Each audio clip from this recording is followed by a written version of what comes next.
শনিবার রাত থেকেই তোলপাড় টলিপাড়া। খবর একটাই, অভিনেতা সুদীপ মুখার্জি ও স্ত্রী পৃথা চক্রবর্তীর বিবাহ বিচ্ছেদ।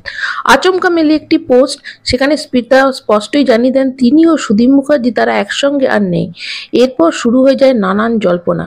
অভিনেতার সাথে যোগাযোগ করার চেষ্টা করা হলে কোনো উত্তর পাওয়া যায়নি। তবে রাত পোহাতেই স্বস্তির খবর দেন অভিনেতাই। রবিবার সকালে রিহার্সাল থেকে অভিনেতা একটি ভিডিওর মাধ্যমে স্পষ্ট জানিয়ে দেন যে সবটাই ছিল কেবল একটা নাটক। নমস্কার, আমি সুদীপ মুখার্জি। আপনারা বুঝতেই পারছেন আমি নাটকের রিহার্সালে আছি। কালকে শুটিং এর মধ্যে ছিলাম। এর মধ্যে আমার স্ত্রী পৃথা এর এই প্র্যাঙ্ক পোস্ট করে। আসলে আমি সেটা জানতাম না। সেই পোস্টটা লিখে যে মিউচুয়াল ডিভোর্স ইত্যাদি, আমরা সেপারেটেড, এই ধরনের একটা পোস্ট করে। আমি একেবারেই অ্যাওয়্যার ছিলাম না। আসলে ওর হঠাৎ মনে হয়েছে যে চারিদিকে এত ডিভোর্স নিউজ হচ্ছে, যদি এরকম কোনো নিউজ আমাদের নিয়ে হয় তাহলে কি হবে।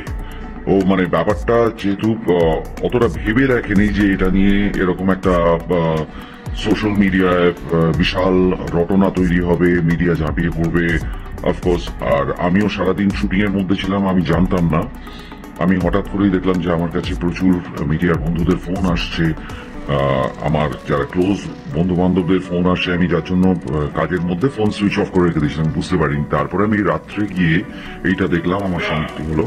উই আর লাইক যদিও সুদীপ মুখার্জি পরে সত্যতা স্বীকার করেন এবং বলেন তারও পৃথার মধ্যে 29 মার্চ ডিভোর্স হয়ে গেছে এবং বাচ্চাদের ভবিষ্যতের কথা মাথায় রেখে তারা বর্তমানে একই ছাদের তলায় থাকবেন। তবে এখন বর্তমানে স্ত্রী তার বাপের বাড়িতে রয়েছে এবং পরে তারা একই সাথে থাকবেন, এরমটাই কিন্তু সুদীপ মুখার্জি একটি পোস্টের মাধ্যমে জানিয়েছেন।